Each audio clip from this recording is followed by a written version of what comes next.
welcome back to my channel. If you're new here, my name is Caitlin. If you're not new, thanks for coming back. Always happy to have you. I'm trying to find bookish backgrounds to film in front of, so we're in my living room library right now. It has been a minute since I have filmed and posted a video. I recently started teaching again. I am teaching middle school English, so I took a little bit of a break to make sure I was okay with my school, that I'm still continuing my YouTube channel, considering really all I talk about here is books and things going on in my life. But I've been doing a lot of reading, so today I'm very excited to share with you a recently read, what I've been reading recently, what I've been enjoying, what I've been listening to, all of that good stuff. Before we get into what I have read and loved and enjoyed recently, I would love to hear what you're reading, what you've enjoyed, what has maybe flopped for you, all that good stuff. Leave me a comment down below and let me know what you've been reading. We have a lot to talk about today, so I'm gonna try and dive in and make this video as short as possible, but I do have a good number of books to talk to you about. This video is going to be a combination of what I have recently read and what I'm currently reading, because I'm working through a couple of different books right now, but what I have finished. And we're gonna go. The first thing in this book has been featured on my channel before. That is The Midnight Library by Haig. I did a read with me for this video, and I got on camera me having a mental breakdown reading this book.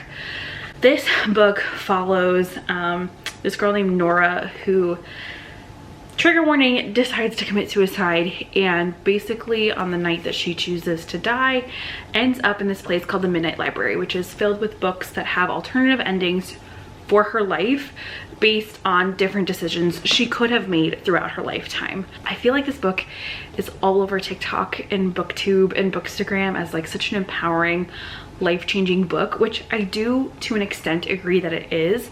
But when I picked this book up, I had no idea that it talked about suicide, attempting suicide, suicidal ideation, anything like that. And so it was really, really startling. And you can see it in the read with me, that this is just completely throwing me off. I did really enjoy it and I read it pretty quickly. As you can see, I did some tabbing here, so there were things that I enjoyed, but I just think that that should be a trigger warning on this book if that's something that you struggle with, that it might be a little bit triggering for you. Overall, I think I did give this book 5 stars because the ending message is really empowering and beautiful. It's just the first 50 pages threw me for a loop. The next thing I read after that, I went a completely different direction, a different vibe, and it was much needed after the whirlwind of that book. And I went with One Italian Summer by Rebecca Serle. This is my first read by Rebecca Serle, and I feel like she writes really interesting concepts that are like kind of magical realism, kind of fantastical realism, or fantasy things set in the real world. This is about a girl named Katie who, her mother has passed away, and they had planned this giant trip to Italy, just the two of them, like a mother-daughter trip, and Katie decides to go after her mother has passed away from cancer. And while she's there, she ends up meeting a younger version of her mom and like going on this adventure with her.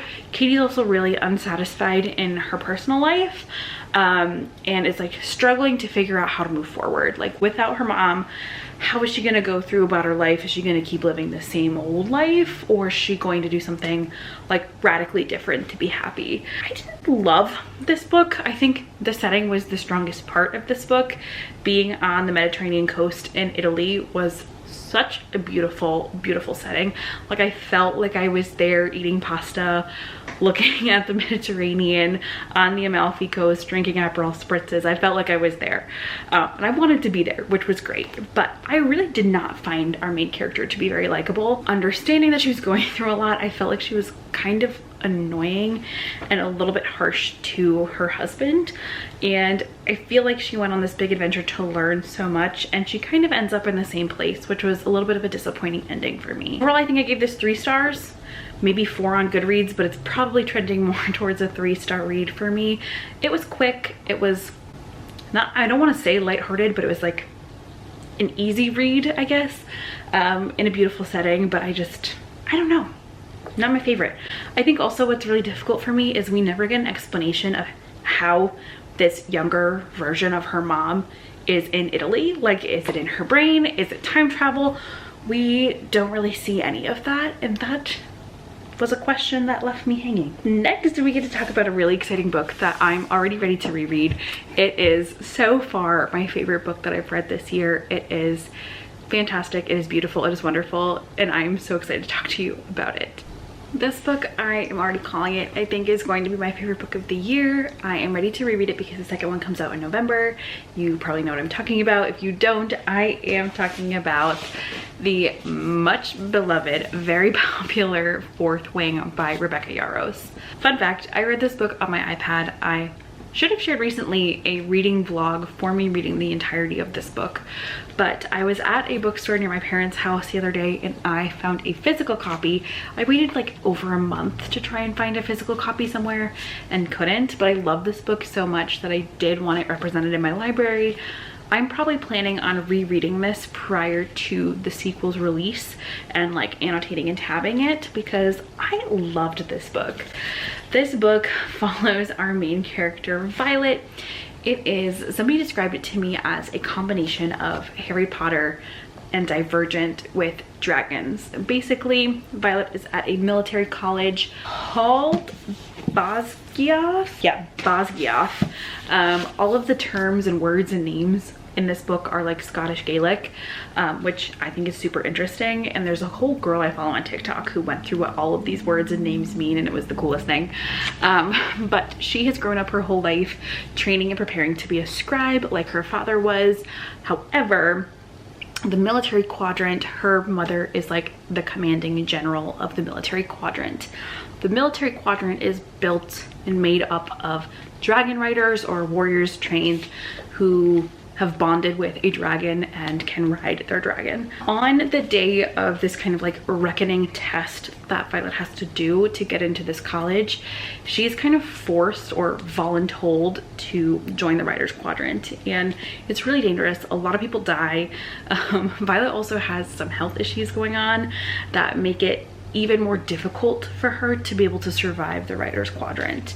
Along the way, there's also the like enemy rebel prince whose father was executed for being a traitor, is her like squadron leader, but absolutely hates her and is plotting to murder her. It has romance, it has dragons, it has a cool magic system. We got that Scottish Gaelic I talked about. There were so many pros for this book for me.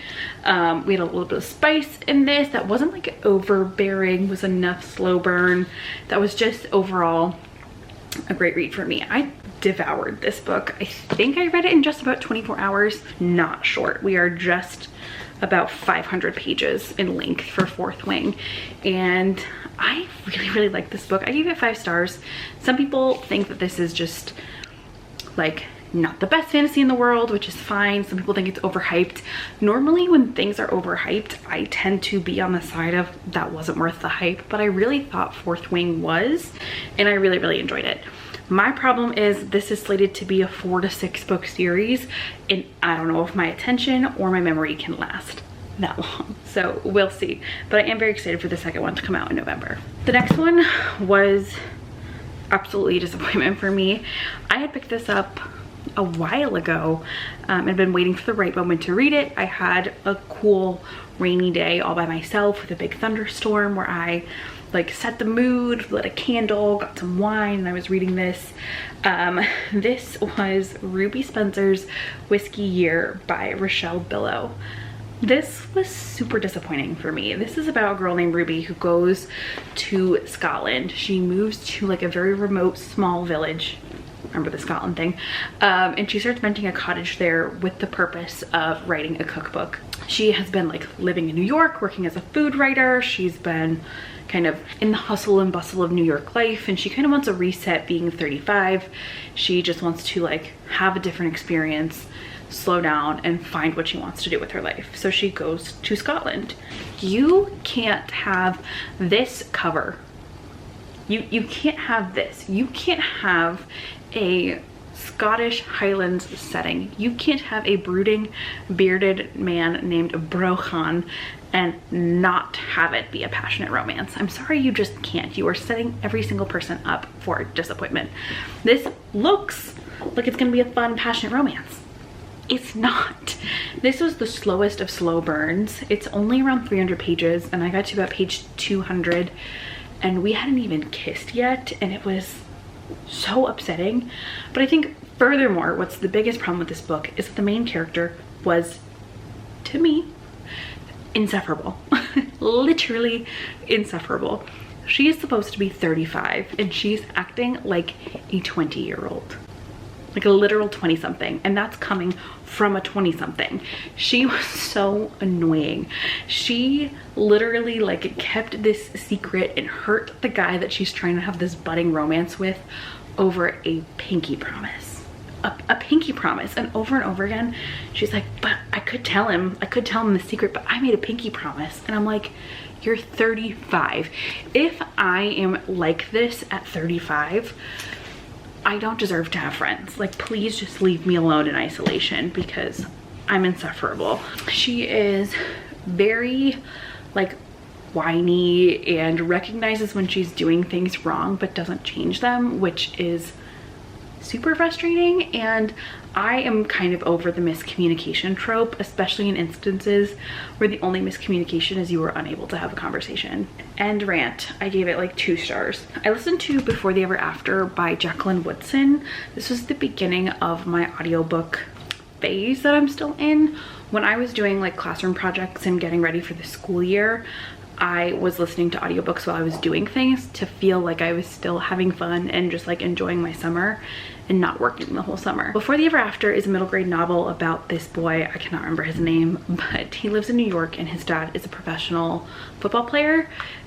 This is set in the 90s, so kind of before CTE and what we know about concussion protocol ever became a thing. And it's a story of his father developing CTE and then being aware of the changes in him through the lens of his younger son.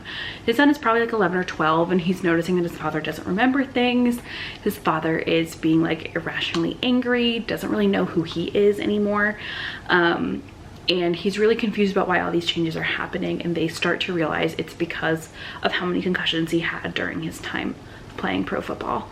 It's a really interesting story. It was a really interesting topic, and I think it was such an approachable way to bring up something that's really important for kids, especially young athletes or kids that are playing football, to understand the repercussions of concussions and how lasting of an impact those concussions can have on you. It was a really compelling story, just going back and forth in time from like the present of the 90s to memories he had with his father.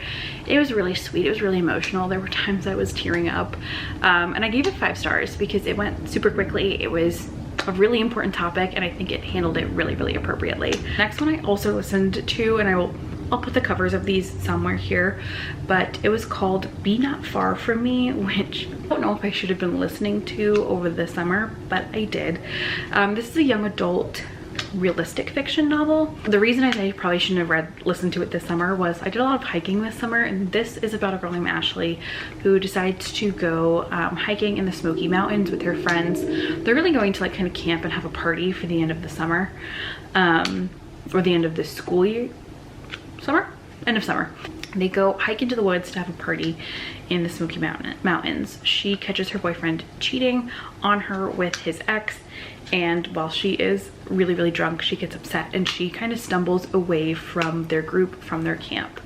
What ends up happening is she ends up falling, she ends up destroying her foot, and she finds herself lost in the Smoky Mountains and has to survive for something like 14 days in the Smoky Mountains with a broken foot and everything that she endures. It was a little graphic in terms of, like, I don't do gory things, I don't do gross things, I don't do medical things, and you should have seen me as I was listening to her describe hacking off half of her foot that was rotting. I still feel unwell thinking about it and saying those words.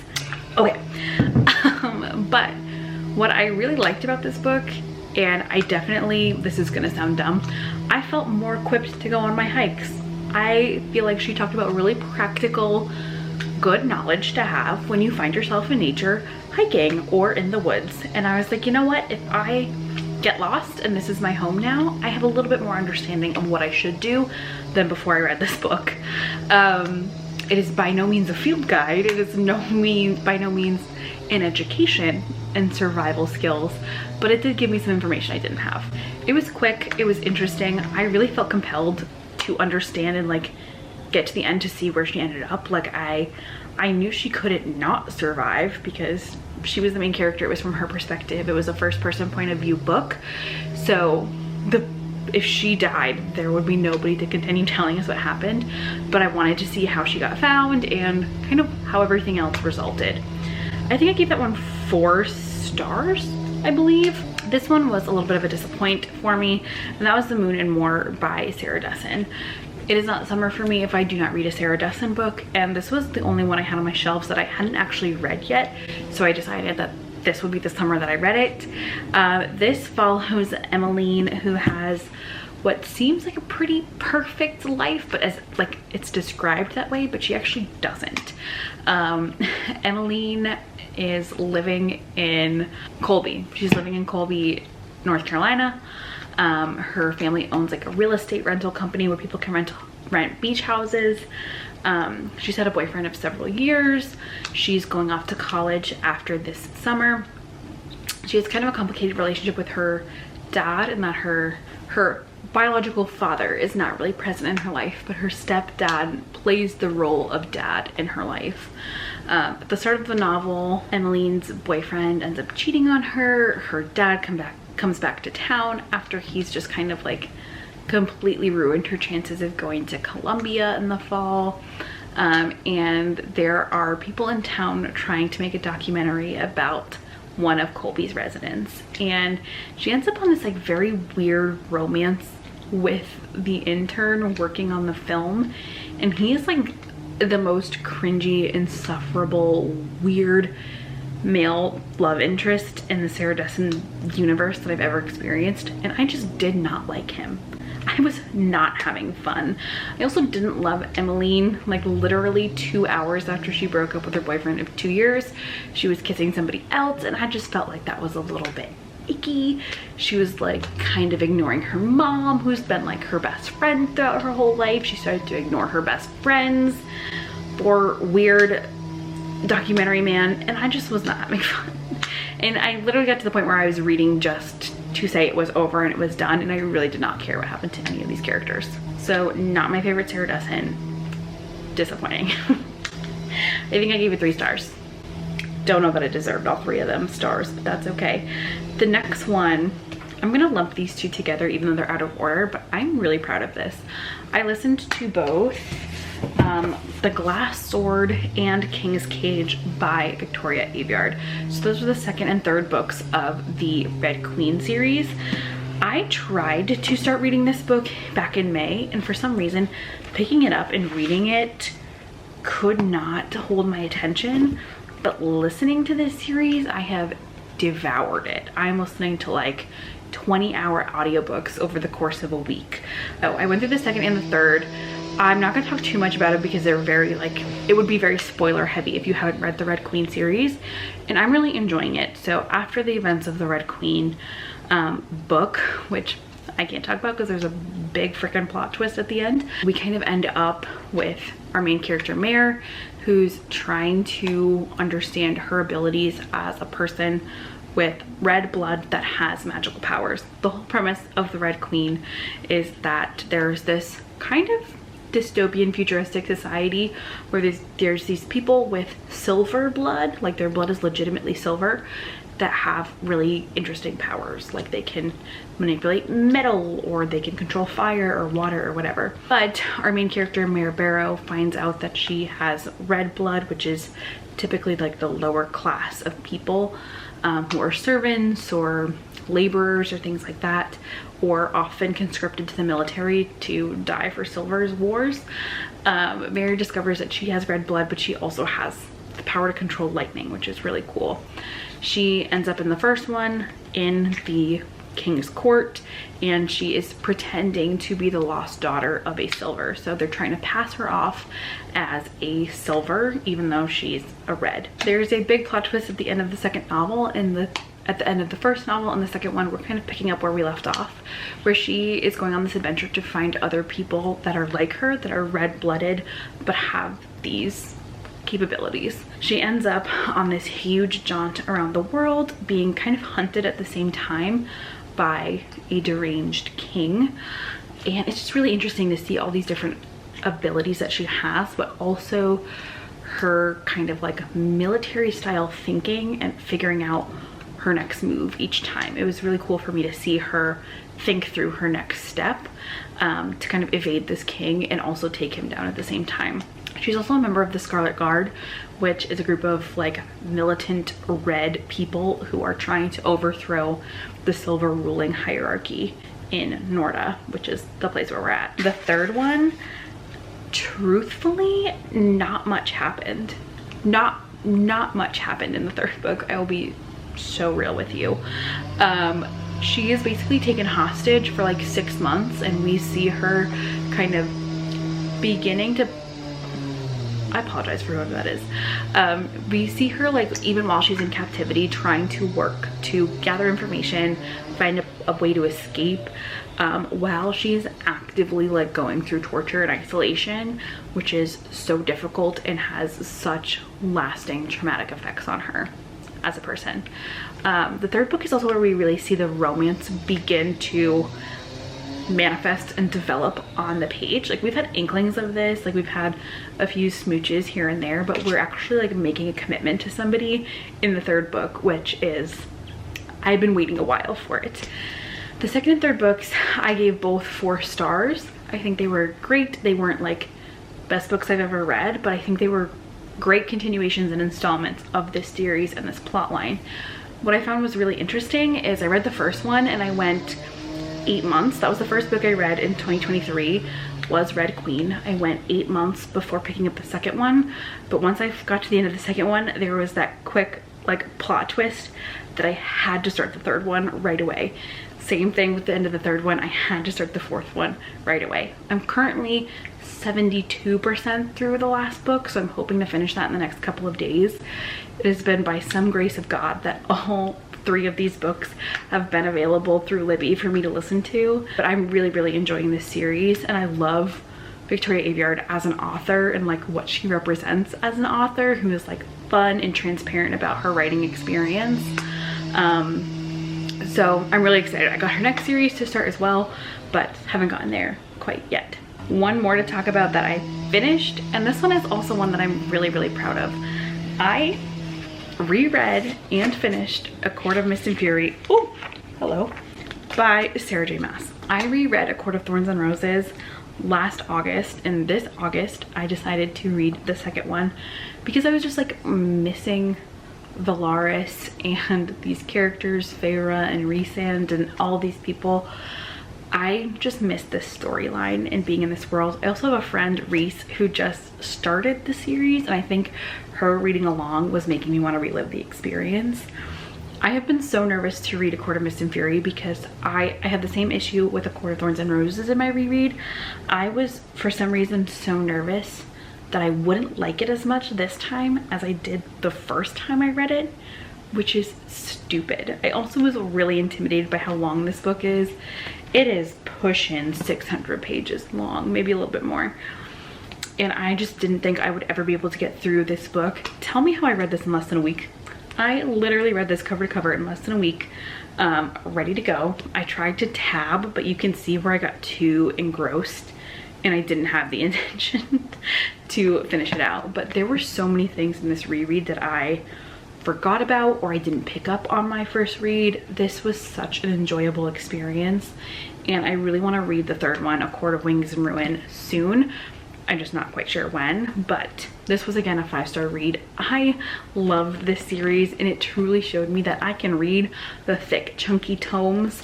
The story just has to grip me enough, and A Court of Mist and Fury absolutely did. If you need a fantasy series, I cannot highly recommend A Court of Thorns and Roses enough for a new adult series. And so right now there are 3 things that I'm reading. I am reading the first Harry Potter book again. I waited until my first day of school to read the like nostalgic, going back to Hogwarts, welcoming a fall book. I'm about halfway through that, and I leave it at school as my book to read in front of my kids to model reading. So I don't have that with me, but I'm halfway through. I am finishing War Storm by Victoria Aveyard, the last installment of the Red Queen series. 72% through, going to finish that very, very soon. Cannot wait. And I just recently started A Good Girl's Guide to Murder. Actually, me and one of my students are reading this together right now. She's ahead of me, but I'm about 70 pages into this. I just needed like a thriller, mystery, creepy kind of book for fall, and I love this. I love a book that gives me evidence, that gives me reports to look at to make me feel like I'm solving the mystery. I'm only 70 pages in, so I have no guesses right now, but I'm having so much fun with this, and I'm definitely gonna fly through this. That is everything that I'm currently reading and that I've read recently. Let me know what you think. How's your reading going for this year? Are you on track to make your goal? Let me know in the comments down below. What are you reading lately? What's been good? What hasn't been? Let me know. Thank you so much for watching this video, and I hope you enjoyed it and you'll think about sticking around and subscribing. I will see you guys in my next one. Happy reading wherever you are, and have a wonderful day. Bye-bye.